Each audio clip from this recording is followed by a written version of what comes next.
Okay, so if we can settle down, I know it's getting a bit late in the day. I'm Satyendra Prasad, Senior Fellow with Carnegie. It is my distinct honor to introduce Prime Minister Mark Brown. The Honorable Mark Brown has been Prime Minister of Cook Islands since 2020, was first elected as Member of Parliament of the Cook Islands in 2010, general election, re-elected in the general elections of 2014 and 2018. He has served many years in the Cook Islands Government Public Service, including as the head of Ministry for Agriculture, as a senior policy advisor to the Prime Minister's office.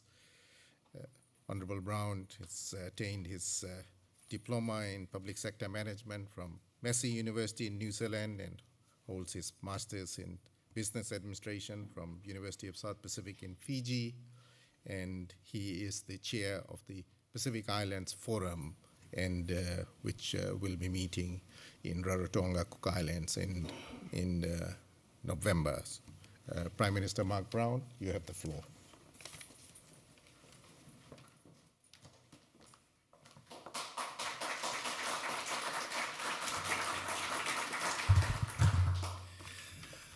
Excellencies, ladies and gentlemen, kia orana, and warm Pacific greetings to you all. It's a wonderful honor to join at a distinguished gathering of individuals this afternoon to exchange views and learn from each other on the challenges faced and the solutions that we have trialled as ocean nations. Indeed, identity is a fundamental part of who we are as Pacific Islanders. We draw our identity from the ocean that we share, Te Moana Nui a Kiwa. It is the ocean that has defined our identity as a blue Pacific continent. Our history is synonymous with the ocean. We are a voyaging people who navigated our ocean and discovered our islands centuries ago. We are a resilient people whose cultures and traditions form the very fabric of societies from which we hail and on the values of whom we stand. Our history has shaped the journeys of the island countries in the Pacific. Through the era of colonization and our struggles for self-determination, which continue to be ongoing for some, through the era of nation building, through the era of nuclear testing, and the lasting impacts of its legacy, the era of forging our collective regional identity, to our greatest struggle of all, the existential threat of climate change and sea level rise. It is through these lenses that it becomes apparent that for the Pacific, we do not have time to concern ourselves with geostrategic posturing, positioning, and influence, or to sail to the narrative of others. For us, our vision and ambitions are articulated through the 2050 strategy, and we will partner with all who are willing to engage with us on our terms and in alignment with our priorities. It is the only way that we can secure our blue Pacific continent. Therefore, when the Cook Islands saw the opportunity to assume the chair of the Pacific Islands Forum, I seized it, recognizing the importance of the time in which we exist and the lasting contribution that an island nation, such as the Cook Islands, can make to Pacific regionalism. It is no secret that the Pacific Island Forum has faced some of the more complex challenges in its history, especially in recent years. But true to our resilient values and founded on our traditional Pacific ways and customs, we have emerged from these challenges reaffirming our commitment to regionalism and our collective advocacy and actions. In parallel to this, we have come through some of the most difficult phases in our development journey as a region, as we continue to grapple with the lingering impacts and devastation of the COVID-19 pandemic on a day-to-day basis. In addition, we continue to witness increased strategic interest and geopolitical positioning in our region by external partners and interests, as we just heard recently from the previous speaker. This has materialized through heightened levels of engagement, both nationally and regionally. But whether this interest and engagement is in our favor as a region or aligned to our interests and priorities is another matter. It was with this in mind for the Pacific Island Forum Leaders Meeting that my government settled on the theme, Our Voices, Our Choices, Our Pacific Way. Promote, partner, prosper. The theme reaffirms my intent for the focus of the meeting. The upcoming leaders' meeting is an invaluable opportunity to reaffirm that our voices, our choices, and our Pacific Way are at the forefront of the region's journey to safe, resilient, and prosperous Pacific. In terms of the climate emergency, as we continue to navigate the interests of partners in the region, we simultaneously manage the ongoing climate emergency in our Pacific region. As a region, our position has been clear on this issue. Climate change is the single greatest existential threat to our region. We have taken steps as a region to prepare to protect our sovereignty and the future of our people into perpetuity. We have advocated actively at all levels to call on partners and major emitters to respond to and address the threats that we face on a day-to-day basis. What may be rhetoric for the many is a reality for us in the islands. Our sea levels are rising. The intensity and frequency of extreme climatic occurrences are a norm in our region. Saltwater intrusion into our water tables and arable lands are very real threats for us at the coalface of the climate emergency. And we have said this time and time again. We call on the partners to hear us. We call on partners to support our adaptation needs. We call on partners to recognize the loss and damage that we increasingly contend with as a result of this climate emergency. I have a young granddaughter who I hope will have the opportunity to enjoy life in the Cook Islands as I have, to bring up her own children in the customs and ways of life of our people on our land. Indeed, our efforts today is not for us or our generation. It is for our future that we work hard today to ensure that they have a fighting chance. With this in mind, and in consideration of our geostrategic environment, the time is ripe for the Pacific region to drive the progress of its priorities and aspirations. For far too long, we have been at the mercy of our partners, receiving what has been allocated us and contending with the challenges that we have had to face over the course of our history. Today, we stand at an unprecedented juncture in our history. The stars have aligned on three key areas of essential to advancing the Pacific interest. Firstly, the current geostrategic environment. Also, our political will as a region, including our efforts to define our collective vision and direction. And thirdly, a visible and vocal Pacific leadership. The alignment of the three essential elements underpin the importance of our strategic and efficient efforts to collectively progress our priorities in the interests of our people. To this end, I have conceptualized the Pacific Partnerships for Prosperity as part of my initiative as Forum Chair to shape and drive partners' interests in our region, to align with our priorities and integrate through our national and regional systems and processes. Excellencies, ladies and gentlemen, put simply, we have nothing to lose and everything to gain. But at the core of our success is, and always will be, our solidarity as a region. Because it is only in our unity that we will remain effective globally. Indeed, the power of our advocacy, if strategically aligned, can influence and maneuver our multilateral processes in our interest.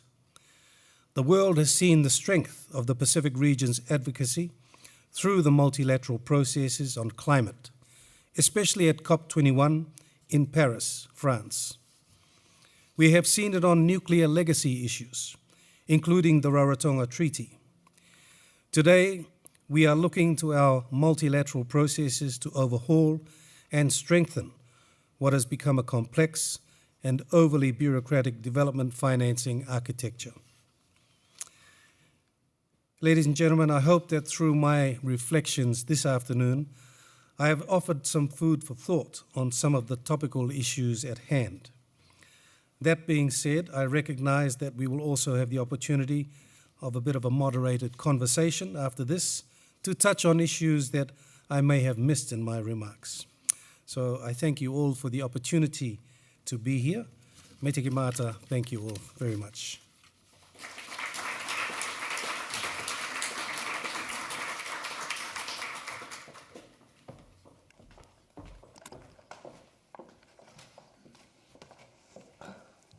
Thank you so much, Prime Minister. That was a great overview of your role in your role in PIF, but as well as offering your own thoughts about the variety of views and perceptions in the region and on regionalism itself. Let me begin my conversation with you with a topic that I think that I have personally enjoyed hearing you speak at different forums on deep sea mining, if I may. There are a range of views on deep sea mining in the Pacific. This year particularly has been an important year for governance and debate and discussions on where that should go, how that should proceed, and what is at stakes. Given the impact of this conversation on both economics and the environment, would you tell us a little more about the conversation in the Pacific itself, but also in your role as the Prime Minister of the Cook Islands? Sure. I think it's important to note that my country is 99.99% ocean. Right. So it's inevitable that we will turn to our ocean for our protection, for our prosperity. The Minerals Program provides us with an opportunity to provide a means to securing energy security for other countries in the world. It also provides a means for us to address climate security issues and economic security issues for our country. What we're on right now is a journey of discovery, so an exploration phase of our deep ocean, to get a better understanding of the biodiversity, the environmental impacts of any sort of activity that is undertaken in our deep ocean. We know that we have a world-class deposit of critical metals in our ocean. We know that the world faces a bottleneck in trying to transition to green energy from a carbon economy. And we'd like to see how we can play a role in the global supply chain to address those critical metal needs that are going to be needed in the next 5 years. And if I may just stay on the same thread of conversation just for a second, in that it seems that the differing views are also either very much in favor or very much against. Could you tell us a little bit more in terms of the whole, the conversation on, of course, deep sea mining and its impact on environment, but then how, like you said, 99% of your region is water, so it's obvious that you'll turn to the oceans. But as we all know, oceans are the domain that's been least mapped and least understood as well.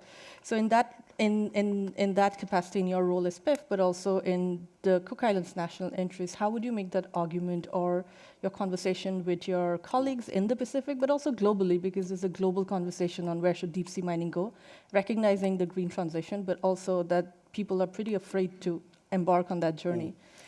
I think the important thing to understand is what we're undergoing is applying the precautionary principle in the work that we're doing.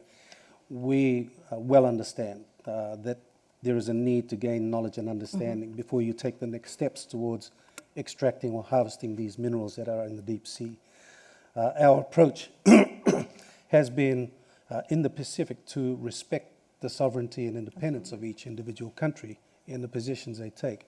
So if I take an issue of something similar within our region of fisheries, Right. for example, for some of our member countries in the forum, fisheries plays an important part of their government revenues through licensing to distant water fishing nations. For some other members of our forum countries, they do not allow any sort of fishing activity to take place within their EEZs. So taking these two very different points of view, the region has managed this process, understanding that fisheries is a product that does go through all of our waters, through our EEZs. So a good framework for addressing the issues around sustainability of catch based on scientific evidence, a good framework on monitoring and surveillance to ensure that the value of that catch is maintained by mitigating or reducing the impacts of underreported or illegal fishing that takes place.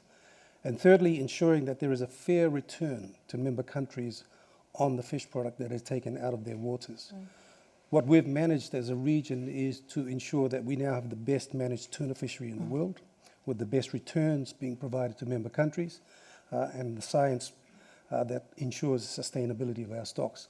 We can apply the same principles to the minerals sector in the deep ocean. And I have no doubt that these experiences that we've had in other sectors can apply equally well in this new and emerging area. Thank you. That's a really productive approach, laying out on how to move forward on something that seems to be so contentious. Just a reminder to all of you watching online, if you have questions for Prime Minister Brown, please put in your questions in the chat box, and my team will pick it up. And for those of you here in person, there's a QR code by your seats, and you can put in your questions there, and it'll show up on my iPad. Could you share a little bit with us on your approach to balancing, because coming from, again, the theme of your role as Prime Minister of Cook Islands, but your current role in PIF is to balancing regional priorities and interests, which sometimes might differ slightly from say, national priorities, interests, or aspirations. And how do you balance that, given what you talked about in your speech on sort of the solidarity and the approach and the Pacific regionalism, but also the importance of agency and sovereignty? Yes. I think our region, our Pacific leaders understand the importance of having a united and stable region. And that provides, if you like, the ability of the region to engage with partners, to try and develop and grow economically, to foster links, whether they be travel links or whether they be telecommunications links within the region. But that regional stability also acts as a support or a buffer if one of our countries goes through a period of national instability, as we have seen over the years. So having that regional stability is vitally important for us. One of the things, though, that we as a region in the Pacific greatly hold dear is each country's sovereign independence and their right to have a position that may be contrary to the position that the region would take. We're countries that have, as I mentioned, come out of colonization. Many of our countries are 50, 60, or less, 40 years old as nations. And the process of nation building, the process of establishing national identities, has taken place over a short period of time compared to other countries.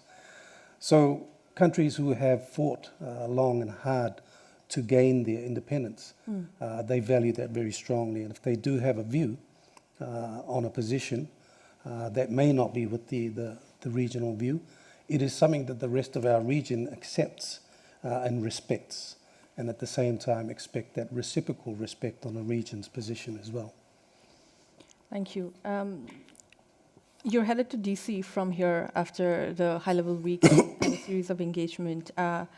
Could you share with us, both in terms of a preview of the summit, perhaps, what Cook Islands personally would like to come out of PIF's US summit, but also from PIF point of view. But if I may also tag along that same question to say your thoughts on Cook Islands potentially becoming a full member of the UN someday. Sure. Okay, there's two questions here. Yes. From the Cook Islands perspective, we look forward to the summit next week and look forward to establishing formal diplomatic relations with the US. And we would welcome the US as the 62nd member to have that we have formal relations with. It's important, as I said, as part of our maturity and development as a sovereign state, to have these relationships with other countries. In terms of the United Nations membership, I see that as a natural progression, again, of how our country has steered its sovereignty over the last 60 years. It will be in 2025. So we're also members of a number of international institutions of the United Nations, like the WHO, FAO, and others. So we're no strangers to be sitting at these global organizations and being an effective member and having our voice heard. The importance of, excuse me, being at the UN is precisely that, is that we are there at the table and we are able to speak in our own voice. Not this voice, unfortunately, I'll have something there. But we're able to speak in our own voice at these large international forums. For the region, I think the second summit that we're having next week is important to build on that engagement of in the first summit, where the US has announced its engagement, re-engagement, if you like, back into the Pacific region after an absence to many other countries for decades. And one of the things that we hope that the US will recognize and understand, and I was very encouraged by the words of the Deputy Secretary just prior, is the Pacific of the 1990s is very different from the Pacific of 2020 now. Again, I refer back to the theme of our Forum Leaders meeting in November. Our voices, our choices. Right. Our Pacific countries have been engaging with a number of countries globally to try and address their development needs, to try and help them meet their priorities, to lift the well-being of their people. So we look forward to this engagement with the US. The US's first steps since the last year was to increase its presence in the region with the opening of a few embassies. Their formal diplomatic relations with us is another step in that increased presence in the region. But for the Pacific region, we are now looking for more tangible engagement in how do we improve the economic regrowth of our countries through increased and improved transportation links. How do we partner with the US in areas of increased trade, as mentioned, where some of our Pacific countries rely on trade for their economies. So we look forward to this summit coming up with some optimism. And again, listening to Deputy Secretary's words, there is something that we can look forward to and discuss with the US in their re-engagement back in the Pacific. Thank you, Prime Minister. Actually, some of the audience have started sending in a few questions, and I know you have a hard stop in about 5 minutes, and I promise to stick to it, and I will. One question. Let me actually combine the two questions, since we only have about 4 minutes left. You talked about being encouraged by Deputy Secretary's remarks about the Pacific and recognizing the differences between the last century and today. Are there specific areas, you just mentioned trade, but are there specific areas that you would like to see US government engage in a particular way, not just in the Pacific, but particular to Cook Islands' interest and priorities, say for the next, in the midterm, in 5 to 10 years? And in the interest of time, just one more question added to it is, we've had a series of really senior leadership across both Indian Ocean and Pacific speak with us today, and the issues that has emerged and re-emerged through all conversations have been climate change and accessibility to climate finance, illegal fishing. These are some of the issues that have come up. Are there any unique issues which have not yet been raised or that you think deserve that conversation or should be raised while talking about small island states and its engagement with big powers?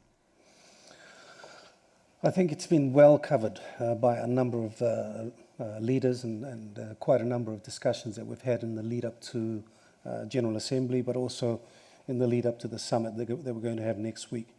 There's no doubt climate change is a critical factor for Pacific Island countries.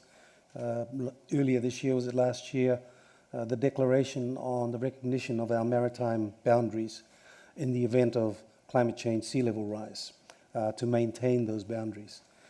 This year was discussion on a declaration again to recognize the statehood and sovereignty of countries in the face of climate sea level rise. Quite drastic declarations when you come to think of it that we're putting in place to recognize peoples whose islands are going to disappear from the impacts of climate change. What we'd like to see is strong advocacy from the likes of the United States and other countries in recognizing that countries that may be subjected to getting underwater, their territories do not disappear. Their people do not become stateless. So there are discussions around the mobility due to climate impacts and the framework on how that's going to work. What we'd like really from the US is strong advocacy. Climate finance, you mentioned, is critically important. Next month is the pledging conference to be held in Germany for the Green Climate Fund. A number of European countries have made strong commitments towards increasing or doubling their contributions to GCF. The US is seen as a world leader, so to demonstrate its leadership by making significant contributions to the Green Climate Fund, and then subsequently to other funds that need to be satisfied as well, would demonstrate to us the US commitment towards the issues that we find important: climate change, climate security, and of course economic security, which is critically important. An economically secure region is a stable region. Thank you so much, Prime Minister Brown.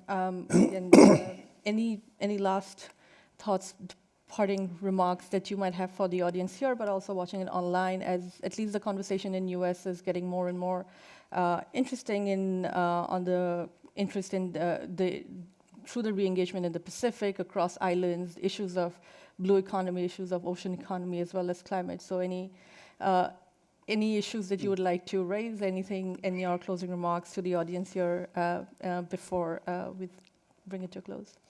I think to make our discussions useful in Washington and here at the General Assembly as well, is to look back at just the last year on what Pacific countries have been talking about, what has been important for them. And a lot of it is around financing, the state that we're in coming out of COVID, issues around debt, sustainability, debt management, maybe debt restructuring, to cover past issues that we're now finding ourselves in. And then into the future, future financing models that make things accessible for Pacific countries to try and regrow their economies. Again, we've spoken about regrowing your economy in the face of significant climate impacts that hit us every year. We're starting to see those impacts in now developed countries and larger countries. Flash flooding occurrences are more and more common and so deadly, as we saw in the Libya floods just a couple of weeks ago. We've seen the same thing happen over and over the last year in many other modern countries. We've been having that for years. So what we need is, when we're building our economies, we need to take into account the impacts of current climate.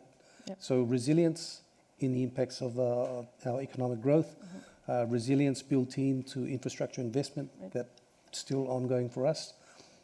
We hope that these messages that we've been talking about, not just the last year, for the last 10 years, resonate with the people that we're going to be talking to, so that we don't have to repeat ourselves again. Absolutely. Point well taken. Thank you so much, Prime Minister. Please join me in thanking Prime Minister Mark Brown for this really exciting discussion. Thank you for taking time today.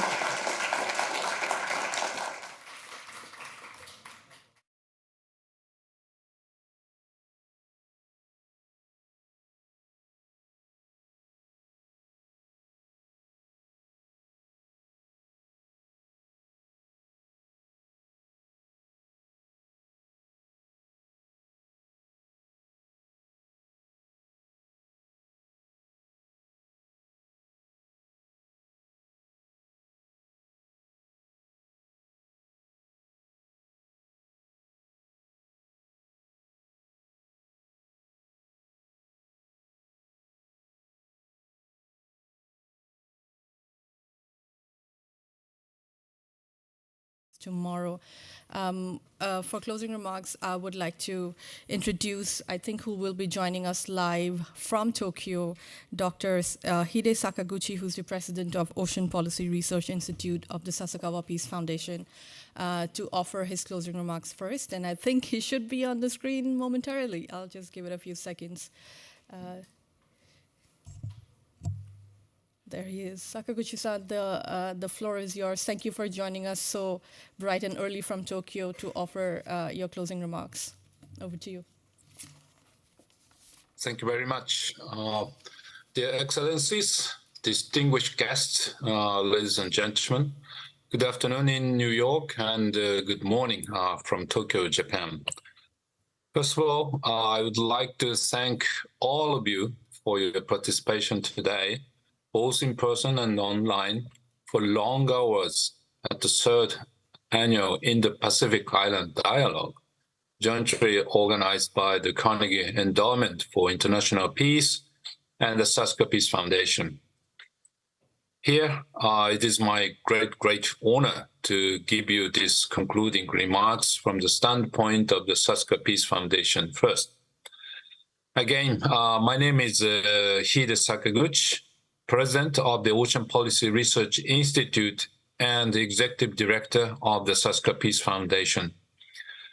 Unfortunately, I had my heart operation last week in Japan, and my doctor stopped me having overseas trip for a while until it settled down. Then please forgive me for attending this important event through online today. As we all learn today in this room, there exists wide diversity of problems, such as climate change-induced issues, IUU fishing, financing problem against pandemic, and waste management, security issues, and etc., and the strategy to solve these problems in the Indo-Pacific island. And then we need to speak out them and let other countries and let the other people to be aware of them. Actually, last month, Ms. Darshana Bara of the Carnegie Endowment for International Peace, who is just moderating now and also moderated previous sessions, visited Sasaka Peace Foundation in Tokyo. And we had a deep discussion together. Then we both fully agreed with the aim of and the purpose of this dialogue today, which is to listen to the challenges actually faced by people of the island countries and bring their voices to the people of the developing partners, including the United States and Japan. And I myself have visited countries in the Pacific and Indian Oceans for the last few years, talked with the government officials and experts, and look at local issues through my own eyes and to see how we can really deliver local situation to the world and think about solving them. This March, I visited the Maldives and found various issues around fisheries, coastal tourism, maritime transport, and marine pollution. Even before the United Nations warned out the dangers of climate change, the Maldives had been complaining about the risk of sea level rise due to global warming, and now it happened. I respect these voices, and I am committed to working with you to see how our institute, together with Carnegie Endowment and our foundation, can amplify the voices of the island countries. Supported by the Nippon Foundation, our mother foundation, we, Sasaka Peace Foundation, have been promoting mutual understanding between Japan and Indo-Pacific island countries, strengthening human resources for maritime security and community-based ecotourism, with the focus on Pacific Island countries.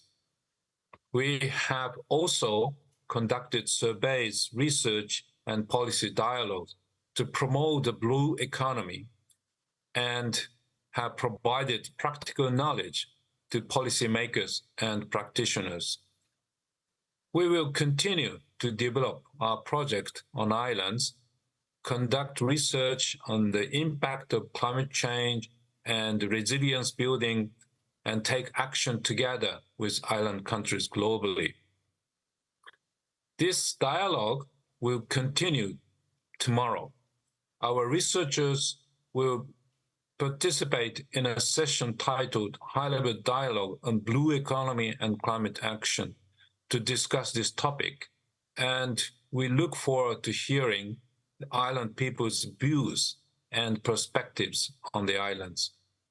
The Saska Peace Foundation, together with the Carnegie Endowment for International Peace, will actively contribute to the compilation and dissemination of the result of this important dialogue. And we look forward to sharing with you the Next Steps dialogue. I thank you very much and looking forward our prosperous future. Thank you. Thank you so much. Thank you so much, Sakaguchi-san. It is my distinct pleasure today to thank you all for being here in my closing remarks.